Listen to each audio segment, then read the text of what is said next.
আসসালামু আলাইকুম প্রিয় ভাইয়েরা, আপনারা অনেকে আমাকে মেসেজ এবং আমার ইনবক্সে অনেকেই মেসেজ করতেছেন। প্রিয় ভাইয়েরা, আজকের যে বিষয়টা হচ্ছে, আজকে ইটালির মন্ত্রী যে আমাদের স্বরাষ্ট্র মন্ত্রণালয়ে যে আজকে বৈঠকটি হয়েছে, আসলে এই বৈঠকটিতে মূলত আমাদের কোনো বিষয় নিয়ে আলোচনা হওয়ার কথা ছিল না।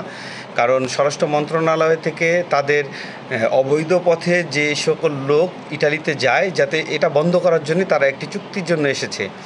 যাই হোক, আগামীকালকে আমাদের পররাষ্ট্র মন্ত্রণালয় তৌহিদ স্যারের সাথে যে আলোচনাটা হবে, এই আলোচনাতে আশা করা যাচ্ছে যে আমাদের যেই 50,000 ভুক্তভোগী আছে বা 60,000 ভুক্তভোগী আছে, তাদের ব্যাপারে একটি আলোচনা হবে। যদি এই আলোচনা আমাদের না হয় এবং আমাদের আশা অনুরূপ যদি কোনো ধরনের ফল আমরা না পাই, ইনশাল্লাহ আমরা আগামীতে সকলে সর্বসম্মতিক্রমে যে কোনো একটি বড় সিদ্ধান্ত নিতে বাধ্য হব। যাই হোক, আমি আপনাদের উদ্দেশ্যে বলবো, আপনারা আগামীকালকের বৈঠক পর্যন্ত আমরা অপেক্ষা করি, দেখি আমাদের ব্যাপার নিয়ে কোনো আলোচনা হয় কি না।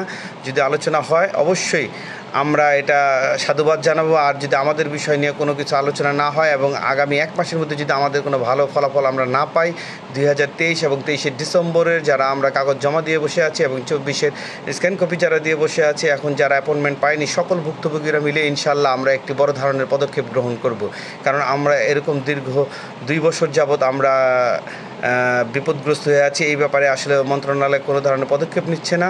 আমি আশা করব যে আগামীকাল ইনশাল্লাহ আমাদের একটি ভালো ফলাফল আসবে। যদি ভালো ফলাফল না আসে, তাহলে আমরা বড় সিদ্ধান্তে যাওয়ার জন্য চেষ্টা করব। যাই হোক, আপনারা যদি আমার এই কথায় একমত হন, আপনারা অবশ্যই আমার কমেন্টস বক্সে আপনাদের নিজস্ব মতামতগুলো জানাবেন এবং এর উপর ভিত্তি করে আমি আরেকটি ভিডিও করব ইনশাল্লাহ। আবার নেক্সট ভিডিও নিয়ে আবার আপনাদের সাথে দেখা হবে। এই পর্যন্ত, আসসালামু আলাইকুম।